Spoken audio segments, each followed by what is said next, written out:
नमस्कार दोस्तों, आप सभी का अपने यूट्यूब चैनल पे हार्दिक स्वागत है। आज आप लोगों के साथ एक नए विषय के साथ जुड़ रहे हैं जिसका नाम कंप्यूटर है। तो यहाँ पे कंप्यूटर की जो बेसिक जानकारी है वो साझा करेंगे जो एग्ज़ाम के लिहाज से महत्वपूर्ण है। और एग्ज़ाम में कंप्यूटर का विशेष ज्ञान न पूछ करके सामान्य ज्ञान पूछते हैं कि आपको कंप्यूटर के बारे में जानकारी है कि नहीं है, क्योंकि दिन पर दिन जो आपका एटमॉस्फेयर है, जो पढ़ने का तरीका है, जो आपका लाइफ़स्टाइल है, अगर किसी ऑफ़िस में भी जाएँगे वहाँ भी कंप्यूटर की जानकारी सामान्यतः माँगी जाती है। तो उसको ध्यान में रखकर आपको एग्ज़ाम में उससे क्वेश्चन पूछे जाते हैं, तो वो आपको कम से कम उतनी जानकारी आपको होनी चाहिए, ठीक है? तो वो चर्चा यहाँ पे कर लेते हैं, ठीक है?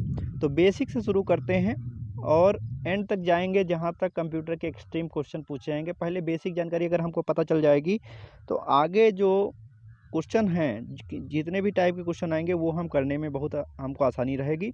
चलिए दोस्तों शुरू करते हैं, ठीक दोस्तों?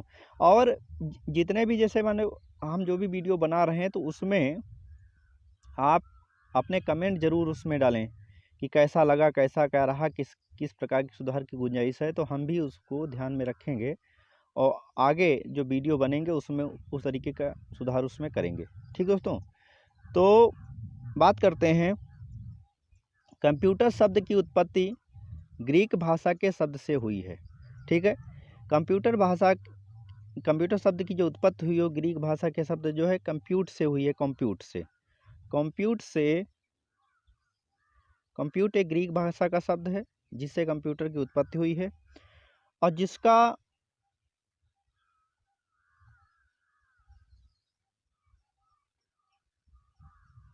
अर्थ है दोस्तों गणना करना। ठीक दोस्तों, कभी कभी एग्जामों में ये पूछा जाता है कि हिंदी में कंप्यूटर को क्या कहा जाता है। तो हिंदी में कंप्यूटर को संगणक कहा जाता है। संगणक, ध्यान रखिएगा, हिंदी में कंप्यूटर को संगणक कहा जाता है। तो इस चीज़ को भी यहाँ पे आपको ध्यान रखना है। ठीक, कंप्यूटर के जन्मदाता कौन है, इस चीज़ को, ये तो बेसिक क्वेश्चन है, सभी लोग जानते होंगे, छोटे पर से पढ़ाया ही जाता है कि कंप्यूटर के जनक चार्ल्स बेबेज जी हैं। ठीक है, तो कंप्यूटर के जनक जो है चार्ल्स बेबेज जी हैं। अगले तरफ पढ़ते हैं, अगले क्वेश्चन, अगले जो है टर्म की तरफ पढ़ते हैं। कंप्यूटर है क्या? कंप्यूटर एक इलेक्ट्रॉनिक मशीन है। आपसे ऐसे स्टेटमेंट में ही दे दिया जाता है कंप्यूटर क्या है, तो उसमें लिखा होता है कंप्यूटर एक इलेक्ट्रॉनिक मशीन है। मैं बेसिक फंक्शन की बात करता हूँ, कंप्यूटर के बेसिक फंक्शन क्या है, और उसी बेसिक फंक्शन से ही शुरुआत हो करके एक्सट्रीम लेवल तक हम लोग पहुँचेंगे। तो कंप्यूटर एक इलेक्ट्रॉनिक मशीन है जो इनपुट के रूप में डेटा को स्वीकार करता है और दिए गए निर्देशों के अनुरूप डेटा को प्रोसेस करता है और उसे सूचना में बदलता है तथा सूचना को भविष्य में प्रयोग के लिए स्टोर करता है। ठीक दोस्तों,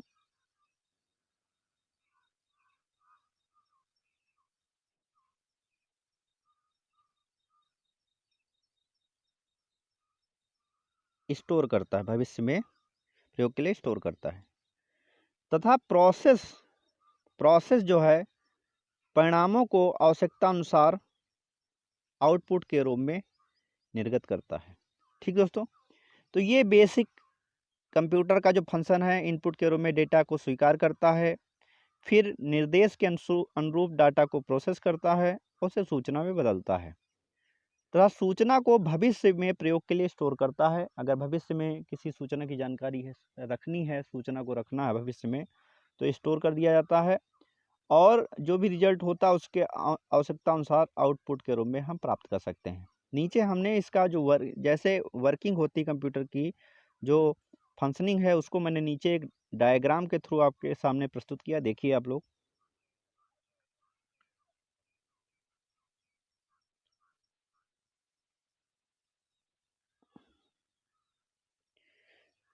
तो पहले दिया है इनपुट, इनपुट के बाद प्रोसेस होता है और प्रोसेस के बाद आउटपुट।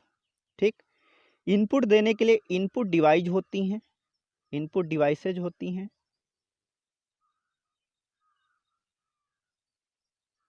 प्रोसेस के लिए सीपीयू होता है जिसको ब्रेन ऑफ कंप्यूटर कहते हैं। और आउटपुट के लिए, आउटपुट अगर हमको प्राप्त करना है तो आउटपुट डिवाइसेज होनी चाहिए। ठीक है, तो ये बेसिक फंक्शन है। इनपुट करते हैं, प्रोसेस होता है, आउटपुट के रूप में रिजल्ट निकलता है। अगर उसको भविष्य में ज़रूरत है तो उसको, सूचना को हम कंप्यूटर में स्टोर कर लेते हैं। ठीक, आप बात करते हैं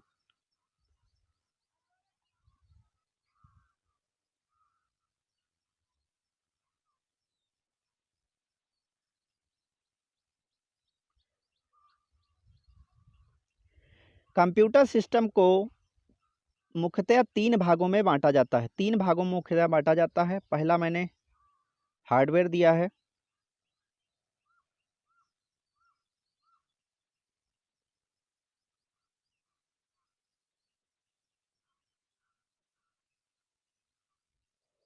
पहला हार्डवेयर है, दूसरा सॉफ्टवेयर है, तीसरा डेटा है।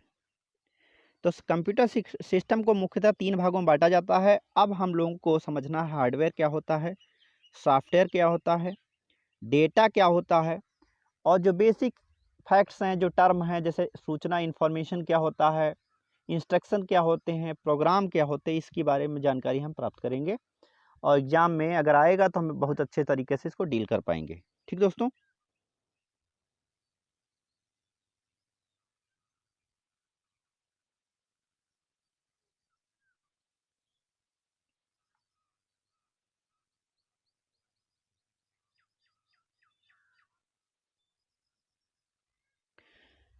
हार्डवेयर कंप्यूटर का वह भौतिक भाग है। भौतिक भाग का मतलब होता है, कंप्यूटर जब पढ़ाएंगे तो थोड़ा इंग्लिश के टर्म का यूज करेंगे, क्योंकि कंप्यूटर जैसे शब्द, कंप्यूटर जैसा जो सब्जेक्ट है वो इंग्लिश के बिना अधूरा रहेगा। क्योंकि कुछ चीज़ें जो है हिंदी में समझ में नहीं आती, तो इंग्लिश का वर्ड का वहाँ पे यूज करना पड़ेगा। वो भी आपको कभी कभी क्या होता है, इंग्लिश के वर्ड हिंदी के रूप में लिख देंगे, तो वो चीज़ आपको समझना पड़ेगा, नहीं तो वहाँ पे एग्जाम में बहुत बड़ी दिक्कत हो जाएगी।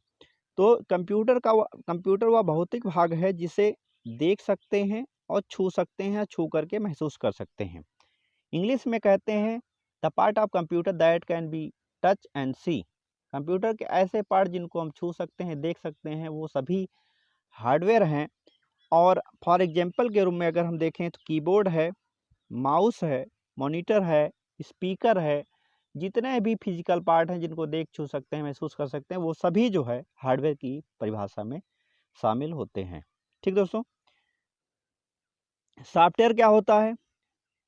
सॉफ्टवेयर इंस्ट्रक्शन, अनुदेशों और प्रोग्राम्स का समूह है। इंस्ट्रक्शन और प्रोग्राम का समूह है जो कंप्यूटर को बताता है कि उसे क्या और कैसे करना है। तो इस चीज को यहाँ पे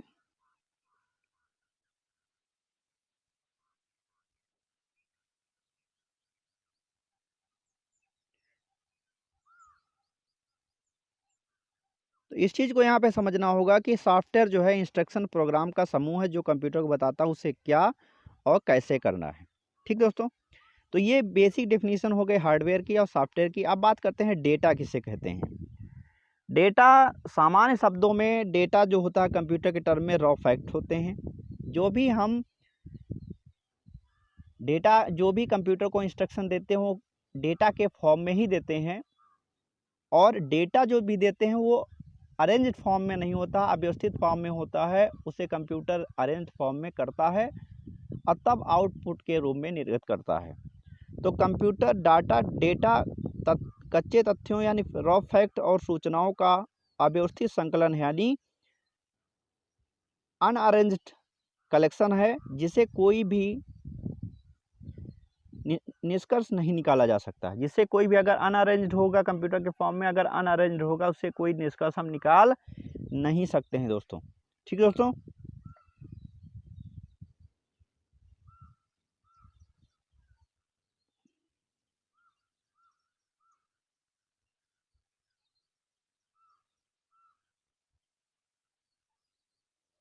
अब डेटा कितने प्रकार का होता है इस चीज़ की चर्चा करते हैं। डेटा 2 प्रकार का होता है। एक होता है न्यूमेरिकल डाटा और एक होता है अल्फा न्यूमेरिक डाटा। ठीक, तो डेटा 2 प्रकार का है। एक न्यूमेरिक डाटा होता है, एक होता है अल्फा न्यूमेरिक डाटा होता है। दोनों में बेसिक डिफरेंस ये होता है कि न्यूमेरिक जो डेटा होता है वो केवल नंबर का बना होता है, नंबर का ही डाटा होता है, 1 2 3 4 ऐसे कोई भी जो नंबर का डाटा रहेगा, नंबर का जो डेटा रहेगा वो आपका न्यूमेरिक रहेगा। और जो अल्फ़ा न्यूमेरिक रहेगा उसमें अक्षर रहेंगे, अंक रहेंगे, चिन्ह रहेंगे। इंग्लिश में अगर कहें तो लेटर रहेंगे, नंबर रहेंगे और सिंबल रहेंगे, यानी तीनों का मिक्सअप होता है। अल्फ़ा न्यूमेरिक जो डेटा होता है वो तीनों का मिक्सअप होता है। इसमें लेटर भी होते हैं, अंक भी होते हैं, चिन्ह भी होते हैं। तो जब कभी भी हम कंप्यूटर को डेटा देते हैं तो वो या तो न्यूमेरिक डेटा होगा या तो अल्फ़ा न्यूमेरिक ही डेटा होगा। ठीक, आपसे पूछा जाता है कि आप उदाहरण दीजिए कि कौन सा डेटा न्यूमेरिक है और कौन सा डेटा अल्फ़ा न्यूमेरिक है, इस चीज़ को आपको बताना होगा। तो मैंने इसका एग्जाम्पल के रूप में यहाँ पे कुछ एग्जाम्पल दिए। जैसे स्टूडेंट का जो प्राप्तांक है, अगर हाई स्कूल के रूप में हाई स्कूल की आपने अगर परीक्षा दी हो या इंटर की परीक्षा, तो उसमें आपको अंक मिलते हैं तो वो न्यूमेरिक डेटा के फॉर्म में ही मार्कशीट पे उसको प्रिंट किए जाते हैं। और कर्मचारियों का जो पता होता है, कर्मचारियों का जो वेतन होता है, सॉरी वो भी जो है वेतन जो भी आप वेतन की जो पे स्लिप बन के आती है वो भी आपका न्यूमेरिक डेटा ही होता है। ठीक है दोस्तों। और नीचे जो दिया हो जैसे कर्मचारियों का जो पता है, अब कर्मचारियों का जब पता है उसमें आप जैसे पता जब डालेंगे तो उसमें न्यूमेरिक भी डाटा हो सकता है, कहीं सिंबल का यूज करना पड़ जाए, तो ये भी आपको यहाँ पे ध्यान रखना है। ठीक दोस्तों, आगे बढ़ते हैं।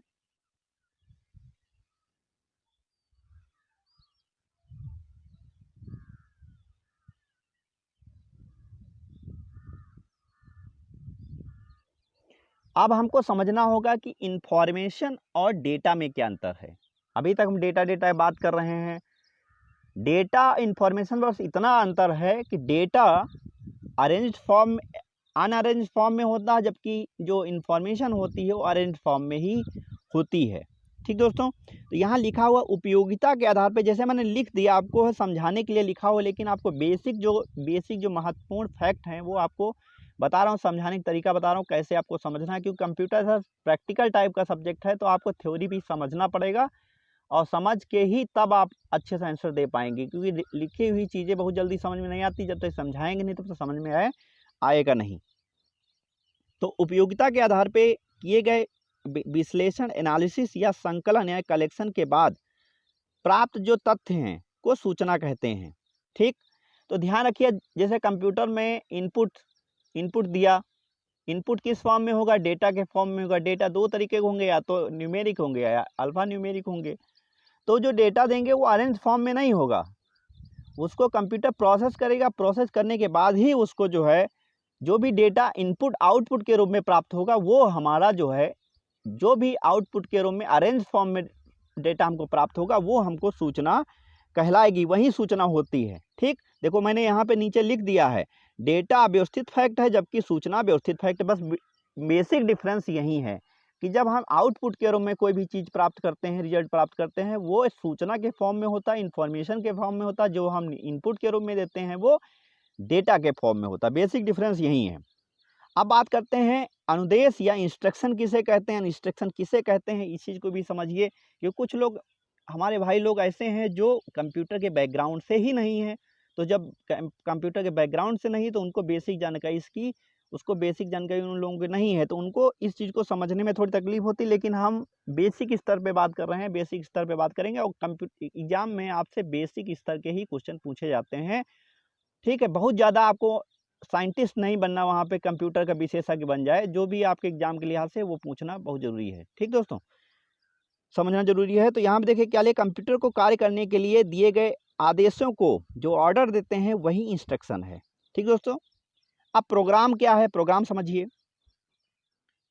प्रोग्राम दोस्तों कंप्यूटर को दिए गए अनुदेश, जो भी हम कंप्यूटर को इंस्ट्रक्शन देते हैं उसका समूह जो होता है वो प्रोग्राम, उसे प्रोग्राम कहते हैं। समझिए दोस्तों, इंस्ट्रक्शन का जो समूह होगा उसे प्रोग्राम कहते हैं।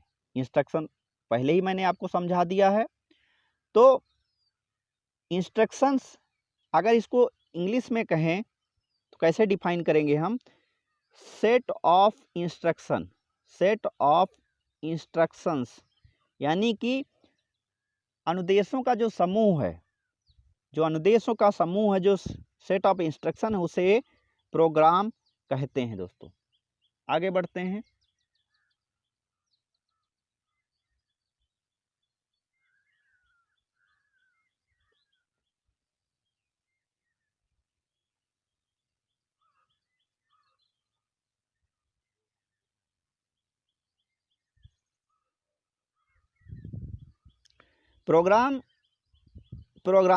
प्रोग्राम्स के समूह को कंप्यूटर में प्रोग्राम्स के समूह को सॉफ्टवेयर कहा जाता है। इंस्ट्रक्शन के समूह को सॉफ्टवेयर प्रोग्राम कहा जाता है। प्रोग्राम के समूह को हम सॉफ्टवेयर कहते हैं। ठीक है, नोट में देखो नीचे लिखा है, मैंने नोट में कुछ फैक्ट लिख दिए जो एग्जाम के लिहाज से बहुत महत्वपूर्ण है। तो भारत में कंप्यूटर का प्रथम प्रयोग जो है 16 अगस्त 1986 को बेंगलुरु के प्रधान डाकघर में किया गया था। मेन जो पोस्ट ऑफिस था उसमें किया गया था।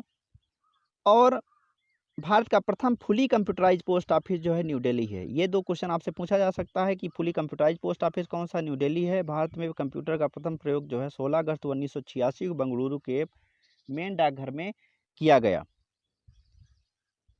2 दिसंबर को प्रतिवर्ष कंप्यूटर साक्षरता दिवस के रूप में मनाया जाता है। एक बार मैं रिपीट करूंगा आपको। इंस्ट्रक्शन क्या होता है, जो कंप्यूटर को आदेश देते हैं, और सेट ऑफ इंस्ट्रक्शन होता है, उसे प्रोग्राम कहते हैं, और सेट ऑफ प्रोग्राम्स को हम सॉफ्टवेयर कहते हैं। ठीक है दोस्तों, आगे बढ़ते हैं।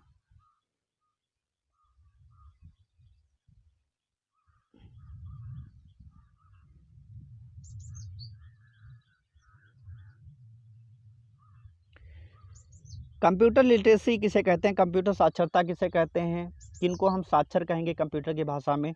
ठीक है, अगर कंप्यूटर की बेसिक शब्दों, अपने शब्दों में ही कहा जाए कि कंप्यूटर और उससे संबंधी जैसे तकनीक जो मैंने लिखा हुआ है, अगर कंप्यूटर और उससे संबंधी जो तकनीक है उस चीज़ को अगर उपयोग कर लेते हैं तो हम कंप्यूटर के साक्षर माने जाएंगे। इसके लिए ज़रूरी नहीं कि हमारे पास जो है हमको इसकी डिग्री ही होनी चाहिए, BCA की होनी चाहिए डिग्री हो, या MCA की डिग्री होनी चाहिए, मास्टर इन कंप्यूटर एप्लीकेशन होना चाहिए, बैचलर इन कंप्यूटर एप्लीकेशन ही होना चाहिए। अगर कंप्यूटर आप बेसिक जानकारी रखते हैं, चला लेते, उपयोग कर लेते हैं, टेक्नोलॉजी का बेहतर तरीके से उपयोग कर लेते हैं, तो जरूरी तो आपको ये तब आपको साक्षर की श्रेणी में रखा जाएगा। ठीक दोस्तों, कंप्यूटर लिटरेसी को डिजिटल लिटरेसी भी कहते हैं। ध्यान रखिएगा, कंप्यूटर लिटरेसी को डिजिटल लिटरेसी भी कहते हैं। ठीक, अब एंड यूजर की बात करते हैं। एंड यूजर क्या होता है? एंड यूजर जो कंप्यूटर का विशेषज्ञ नहीं है और अपने दैनिक जीवन में कंप्यूटर और उससे संबंधित तकनीक सूचना का उपयोग करता है। कोई भी अगर व्यक्ति है, जो पहले मैंने बता चुका हूं कि कंप्यूटर जरूरी नहीं कि आप कंप्यूटर में कार्य करने में सक्षम हो और आपको कंप्यूटर की डिग्री की जानकारी हो। ठीक, कंप्यूटर चला लेते हो और उसको कार्य कर लेते, टेक्नोलॉजी का यूज कर लेते हो, तो वो अब कंप्यूटर साक्षर समझा जाता है, और इसीलिए उसी को ही एंड यूजर ही कहा जाता है। कंप्यूटर जितने भी कंप्यूटर बनाए जाते हैं वो एंड यूजर को ही ध्यान में रख के बनाए जाते हैं। इसलिए बनाए जाते हैं क्योंकि ध्यान रखिएगा कि कोई ज़रूरी नहीं कि आपके पास जो भी कंप्यूटर जा रहे हैं वो किसी वैज्ञानिक के पास ही जा रहे हैं, किसी डिग्री होल्डर के पास ही जा रहे हैं। तो सभी को ऐसा कंप्यूटर को इंस्टॉल किया जाता है कि सभी लोग उसको अच्छे तरीके से समझ सकें, टेक्नोलॉजी उनको जो तकनीक है वो अच्छे तरीके से डील कर पाएँ, चला पाएँ सही से। ठीक दोस्तों, अब एक टर्म है लास्ट में, उसको समझते हैं, डिजिटल डिवाइड किसे कहते हैं। तो जो भी वंचित लोग हैं, जैसे कुछ डेवलप कंट्री हैं, डेवलप कंट्री में वहाँ पे किसान भी कंप्यूटर का बेहतर ढंग से उपयोग करते हैं। कोई भी अपनी जो टेक्निक है, जो फार्मर अपनी टेक्नोलॉजी जो खेती करना है, तो उनको जो भी औजार हैं, जो ट्रैक्टर हैं, उनमें सब में कंप्यूटर फीड है, तो कंप्यूटर से ही अपना जो है काम करते हैं। उनको अलग से कोई भी जो कंप्यूटर टेक्नोलॉजी का ज्ञान रखता है उसको हायर करना नहीं पड़ता। लेकिन इंडिया जैसे देश या जो अन्य देश हैं, यहाँ भी टेक्नोलॉजी का यूज हो रहा है, लेकिन उस स्तर पे यहाँ पे यूज नहीं हो पा रहा है, तो कुछ लोग ऐसे हैं जो कंप्यूटर के ज्ञान से वंचित हैं और उनको ट्रेडिशनल ही अपना काम करना पड़ रहा है दोस्तों। ठीक, तो इसी को ही डिजिटल डिवाइड कहते हैं। जो डिफरेंस है, जो कंप्यूटर की साक्षरता है जो लोगों में पहुंच नहीं पाई है, यही डिफरेंस। कहीं पे 100% लोग कंप्यूटर्स के बारे में जानते हैं और कहीं पे 70% ही जानते हैं कंप्यूटर के बारे में। जो 30% का डिफरेंस है, जो भी डिफरेंस बनेगा वही डिजिटल डिवाइड के रूप में समझा जाता है। तो ये जो आज बेसिक मैंने जानकारी आपको साथ साझा की, ये हो सकता है आपके एग्ज़ाम में बहुत महत्वपूर्ण रोल अदा करेगी। और मैंने जितने भी जैसे जो भी जानकारी मैं आपके साथ कंप्यूटर की साझा करूंगा, वो कंप्यूटर के लिहाज से ही साझा करूंगा, क्योंकि हमारा उद्देश्य आपको विशेषज्ञ बनाना नहीं है, एग्ज़ाम में अच्छा से आप परफॉर्म कर पाएँ। ठीक, तो अगले जो है कुछ टर्म लेके आएंगे, कुछ महत्वपूर्ण जानकारी लेके आएंगे कंप्यूटर के लिए। तब तक के लिए हम हमारे साथ बने रहिए दोस्तों। नमस्कार दोस्तों।